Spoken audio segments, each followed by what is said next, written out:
A música é tão antiga quanto a própria fala humana.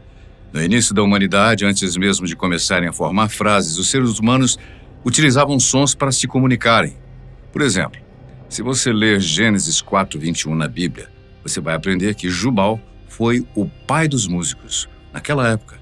Já a primeira canção gravada nos tempos modernos foi a francesa Au clair de la lune, em agosto de 1860. Desde então, milhões de músicas foram gravadas ao redor do mundo, sendo impossível estimar com precisão o número exato. No vídeo de hoje, você vai conferir algumas dessas canções, mas por um motivo um pouco diferente. Nós vamos focar naquelas que fazem referência ao diabo. Essa referência pode ser tanto direta quanto indireta, e na maioria das vezes carrega consigo uma mensagem subliminar que nada tem a ver com o diabo bíblico. Mas, dentre todos os casos, um deles se destaca dos demais. Um cantor de blues que até hoje muitos acreditam que o seu grande talento só pode ser explicado devido a um pacto com o diabo. Não deixa de ser um pensamento estranho, né? Como se nós não pudéssemos ser excelentes por ação do Todo-Poderoso e tivéssemos que recorrer ao seu servo do mal, Satanás. Mas, bem, vamos ao tema de hoje, começando pelo rei do rock, Elvis Presley, que fez a fama entre toda uma geração, sendo que até hoje existem aqueles que duvidam da sua morte. Além de ter revolucionado a indústria com seus passos de dança inovadores, as músicas dele ressoam até os dias atuais. Dentre elas, uma chama atenção: a canção The Devil in Disguise, gravada em 1963. A letra começa relatando a história de alguém que conheceu a mulher dos seus sonhos e de início acha que ela mais se parece com um anjo. Mas conforme a letra avança, nós vemos que, na verdade, ela é o próprio diabo disfarçado, ou seja, o The Devil in Disguise. Apesar do trocadilho e da referência direta ao diabo, ainda assim não podemos dizer que a canção de Elvis possui alguma grande mensagem oculta subliminar. No entanto, o mesmo não pode ser dito sobre o cantor. Olha só, no livro Occult Elvis, The Mystical and Magical Life of the King, o escritor Miguel O'Connor fala justamente sobre o lado ocultista do rei do rock. Ele traz diversos relatos sobre a espiritualidade de Elvis e até mesmo sobre como ele acreditava piamente em aliens. Se Elvis quis realmente dizer algo a mais com a letra de suas canções, isso é algo que apenas ele próprio poderia responder. Eleita a melhor canção de todos os tempos e a música do século XX mais escutada da história, até hoje há dúvidas sobre a verdadeira interpretação de Bohemian Rhapsody. Por se tratar de uma canção longa e com palavras pouco conhecidas, muitos não se atentam à sua letra. Entretanto, um trecho dela diz: Beelzebub has a devil put aside for me, que significa Beelzebub tem um demônio reservado para mim. Esse trecho sugere que a música tem alguma ligação com forças ocultas. Porém, a verdade parece não ser bem assim. A letra de Bohemian Rhapsody fala de um homem que comete um assassinato e enfrenta as consequências por isso. Por mais que existam inúmeras teorias e interpretações sobre o significado da canção, a verdade é que ninguém sabe ao certo o que Freddie Mercury estava pensando quando a compôs. Numa entrevista, ele chegou a dizer que Bohemian Rhapsody não surgiu do nada. Eu fiz um pouco de pesquisa, embora fosse irônico e fosse uma ópera falsa. É uma daquelas músicas que tem uma sensação fantasiosa. Eu acho que as pessoas deveriam apenas ouvi-la, pensar sobre ela e então decidir por si mesmas o que ela diz a elas. No final, por mais que a canção realmente tenha um trecho falando sobre o diabo, a interpretação sobre o seu significado é algo pessoal, dependendo de cada um, o que cada um ouve, sendo este justamente um dos motivos dela ser tão marcante. Isso é o que é geralmente alegado sobre essa canção. Avril Lavigne pode até não ser a primeira opção quando pensamos em artistas cujas músicas fazem referência ao diabo. Mas a sua canção I Fell in Love with the Devil traz um pouco disso na sua concepção. No entanto, aqui a cantora usa a palavra mais como uma expressão artística de uma experiência pessoal do que com qualquer outra conotação. O trecho da canção diz: "Eu me apaixonei pelo diabo e agora estou em apuros. Eu me apaixonei pelo diabo e estou sob o seu feitiço." Em 2019, mesmo ano em que a música foi lançada, ela deu uma entrevista explicando o seu significado. Conforme ela relatou, a canção retrata um relacionamento abusivo no qual ela estava presa, justamente no período em que ela lutava contra a doença de Lyme. O diabo da letra é justamente uma metáfora para representar essa pessoa que estava na vida da cantora e que lhe fez tão mal, embora ela o amasse. Ela diz que a música serve como um alerta de que mesmo as pessoas mais sombrias também podem se disfarçar de anjos. Fica o recado. Quem também utilizou o diabo como uma poderosa metáfora foi a rainha do pop, a cantora Madonna, em Devil Pray. Durante uma entrevista à Interview Magazine, Madonna disse que a letra de sua música, na verdade, era uma crítica às pessoas que recorriam ao uso de substâncias tóxicas, com a desculpa de que isso estaria aproximando-as mais de Deus. Sem cair em hipocrisias durante as entrevistas, Madonna reconheceu seu problema com substâncias tóxicas no passado e disse: "Essa é a ilusão das drogas, porque elas dão aquela sensação de se aproximar de Deus, mas no fim, elas na verdade te matam, elas te destroem." Assim como Avril Lavigne, Madonna demonstrou ser possível utilizar uma referência ao diabo como conotação artística, de modo a abordar um problema real que acomete milhares de pessoas ao redor do mundo. A banda Metallica também utilizou a figura do diabo como alegoria com a sua canção Devil's Dance. O próprio nome da música, Dança com o Diabo, já traz uma metáfora de uma luta interna contra desejos proibidos, exatamente o que os membros da banda queriam passar. A letra faz uma referência a uma conversa com o diabo, no qual ele tenta subjugar a sua vítima, utilizando para isso o seu lado sedutor, sempre convidando as pessoas a cair em tentação. O objetivo está em refletir a batalha humana contra impulsos e escolhas morais que todos temos. Devil's Dance é outra amostra de que, independentemente do gênero adotado, várias bandas e cantores conseguem utilizar essa imagem tão marcante no nosso imaginário para nos fazer refletir de diversas maneiras diferentes. Lançada em 1971, a canção Stairway to Heaven, do Led Zeppelin, acaba entrando em nossa lista devido a inúmeras controvérsias que ela se envolveu nos anos 80. A tradução do título da música é Escada para o Céu, mas ainda assim há quem o acuse de trazer mensagens satânicas subliminares. Essas alegações começaram em 1982 através do televangelista Paul Crouch. Na ocasião, durante um programa televisivo na TBN, ele selecionou um trecho específico da canção. Esse trecho dizia: "If there's a bustle in your head roll, don't be alarmed now." De acordo com Paul, se você pegasse esse trecho exato e o ouvisse ao contrário, encontraria frases como "Here's to my sweet Satan", que significa "Aqui está o meu doce Satã." A gravadora do Led Zeppelin e principalmente Eddie Kramer, o engenheiro de som da banda, correram para desmentir tudo e demonstrar o quão ridículas aquelas alegações eram.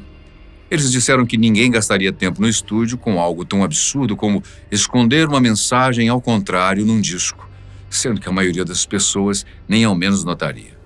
Já o vocalista Robert Plant também deu declarações dizendo que tudo aquilo era um absurdo e afirmando que compôs Stairway to Heaven na melhor das intenções. Atualmente esse boato já foi desmentido, mas mesmo assim ainda há os que acreditam que a canção esconde mensagens subliminares. E por falar em ouvir o disco ao contrário, algo que muitos do Brasil estão habituados são os boatos sobre os discos da Xuxa. Lembra?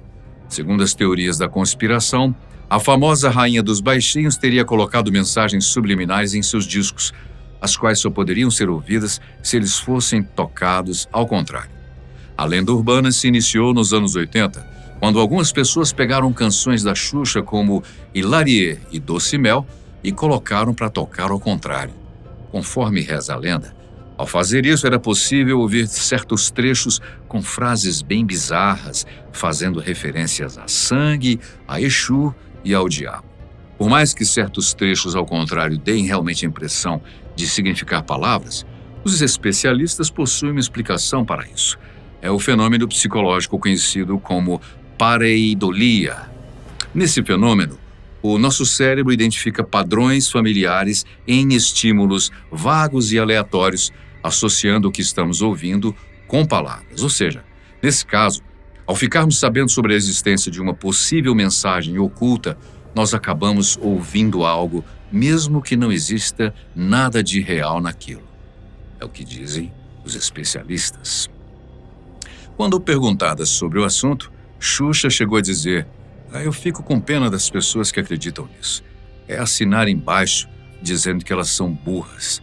Já Michael Sullivan, coautor de mais de 60 músicas da Xuxa, disse: as pessoas que buscam por mensagens têm que ouvir o lado certo do disco e não o contrário. Tem muita coisa que ninguém quis falar, mas ninguém quis escrever e eles deduzem que é dita ali uma frase. Quem se aproveitou desse fenômeno foi Humberto Gessinger, o vocalista do Engenheiros do Havaí. Na sua canção Ilusão de Ótica, quem tentou ouvi-la ao contrário, procurando alguma mensagem subliminar, se surpreendeu com o trecho dizendo: por que você está ouvindo isso ao contrário? O que você está procurando, hein? Uma excelente ideia para brincar com algo que, na verdade, não significa nada. Outra canção que também foi vítima dessa conspiração, gerando inúmeras interpretações ao longo dos anos, foi Hotel California, dos Eagles. Uma belíssima canção, diga-se de passagem. Há quem diga que, supostamente, Hotel California seria uma metáfora para a Igreja de Satã, fundada por Anton LaVey, e num hotel de São Francisco, na Califórnia, em 1969. Apesar de não existirem provas que sustentem essa teoria, isso não impede que os teóricos da conspiração se apoiem nela. Os que acreditam nisso afirmam que a canção é lotada de mensagens subliminares quando escutada ao contrário. Há até quem afirme ser possível ver o próprio Anton LaVey na capa do álbum. Já os próprios membros da banda negam totalmente a versão. Don Henley, o vocalista dos Eagles, afirmou que a canção, na realidade, é uma metáfora sobre o lado sombrio do sonho americano, sem nenhuma relação com mensagens de ocultismo. Além disso, o primeiro título da música seria Mexican Reggae, fazendo referência a um padrão de ritmo incomum, similar ao flamenco, e que depois eles resolveram mudá-lo para Hotel California. Ao que tudo indica, esse foi mais um caso no qual a teoria dos fãs foi longe demais e se desprendendo totalmente da realidade. Mas indo agora para os Rolling Stones, a canção Sympathy for the Devil, que significa simpatia pelo diabo, apresenta uma abordagem diferente do que vimos até agora. Ele narra diversos eventos históricos marcantes, bíblicos e históricos, todos eles sendo vistos no ponto de vista de Lúcifer. Ao contrário do que possa se imaginar a uma primeira vista, não há nenhuma motivação ocultista por trás da letra. Muito pelo contrário, Mick Jagger, o vocalista da banda, já revelou ter se inspirado numa combinação de fontes literárias. Dentre as principais estão o escritor francês Charles Baudelaire e o romance O Mestre e a Margarida, do escritor russo Mikhail Bulgakov. O livro russo foi um presente da namorada de Jagger, que, por ter gostado tanto da história, resolveu adaptá-la numa canção. Além dos livros, outra fonte de inspiração foram os trabalhos do cineasta Kenneth Anger. Em 1972, dirigiu o filme Lucifer Rising, convidando Mick Jagger para o papel principal, porém o cantor recusou. Quando Sympathy for the Devil foi lançada, a banda sofreu acusações pesadas, com pessoas alegando que eles estavam promovendo o satanismo. No entanto, Mick Jagger sempre negou o interesse em satanismo e dizia que sua intenção era explorar a natureza do mal e a sua presença na história da humanidade e não fazer qualquer tipo de apologia ao diabo. A canção Nib da banda Black Sabbath apresenta uma narrativa similar a Sympathy for the Devil. A música é narrada do ponto de vista de Lúcifer, explorando a história de sua paixão por uma mulher. Ao contrário do que se pudesse imaginar inicialmente, o nome Nib nada mais era do que uma referência à barba do baterista Bill Ward, que se assemelhava a uma caneta tinteiro conhecida em inglês por nib.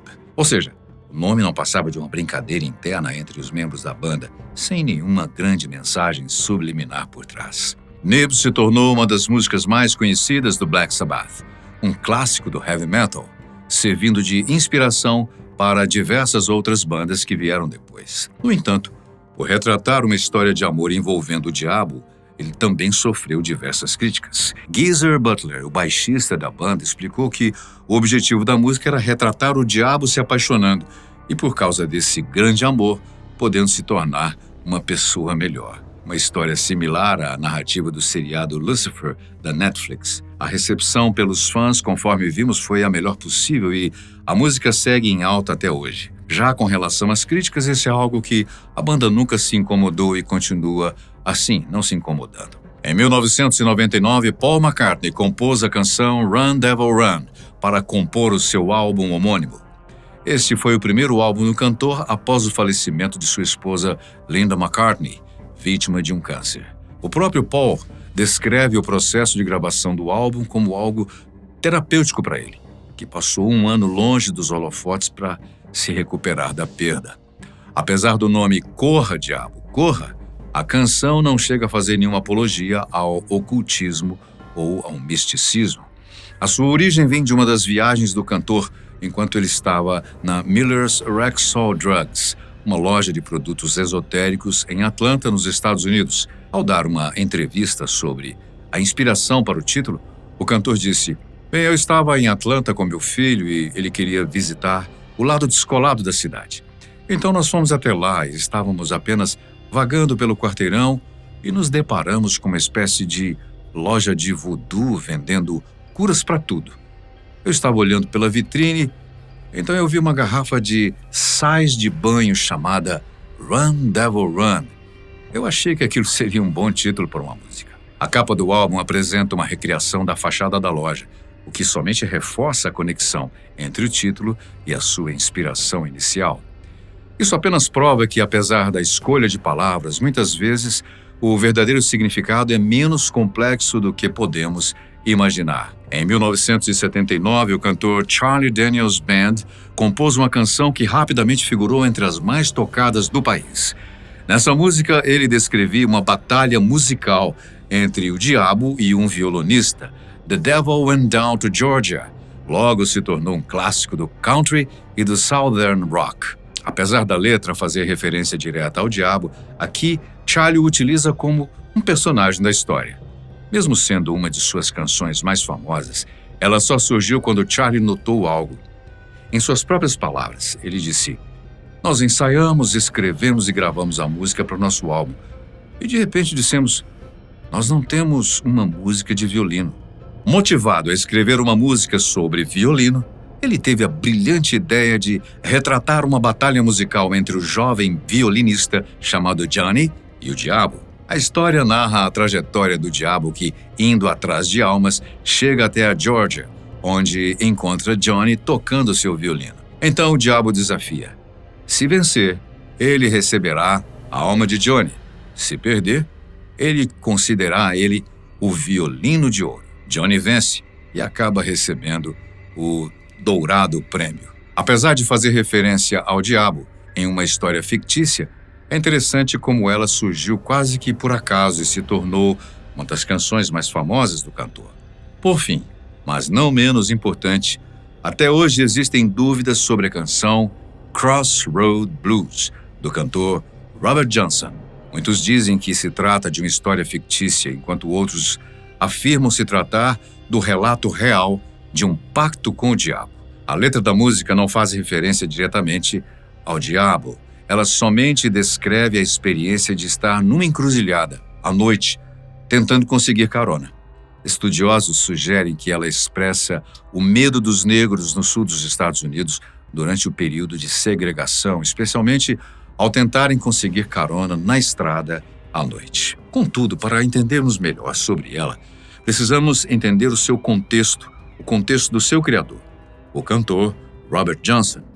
Segundo conta a história, ele sempre teve o sonho de ser o melhor guitarrista de blues.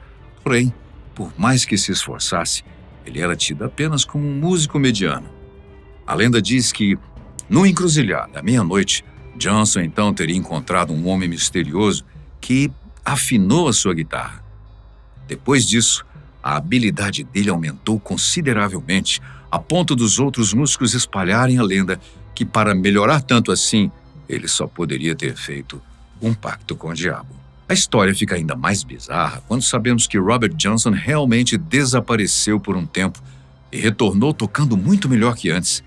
Muitos dizem que ele tirou esse tempo para treinar, enquanto outros preferem acreditar no pacto. A sua morte jovem, aos 27 anos, vítima de um envenenamento, apenas reforça a teoria do pacto, aumentando ainda mais o mistério em torno de sua vida. O fato da canção Crossroad Blues citar exatamente o encruzilhada à noite faz com que muitos desconfiem dela, apesar de ser impossível termos certeza de qual foi a sua real inspiração para compor essa canção. Diversos músicos ao redor do mundo e ao longo dos anos utilizaram a figura do diabo em suas músicas. Uns de modo mais direto, alguns como metáforas, e há até mesmo aqueles que foram acusados, talvez injustamente, de trazer um caráter ocultista em suas canções. A grande maioria dos artistas alega que faz uso da figura do diabo, algo temido pela maioria das pessoas, apenas para redirecionar o olhar da sociedade a assuntos mais urgentes, ou como estratégia de marketing, o que, de certo modo, tem funcionado. Mas é óbvio que, se os pactos malignos acontecem, ninguém vai assumir abertamente, é claro, sob o risco de se indispor com seus públicos. Mas o mundo espiritual é uma realidade, todos sabemos, e não podemos deixar de sempre considerar a força que as riquezas e o poder exercem sobre a corrupção humana. Mas e quanto a você? Você se lembra aí de alguma outra canção que faz referência direta ao diabo? Deixe nos comentários. Nós agradecemos a sua companhia, sempre muito especial. A gente se vê num próximo vídeo.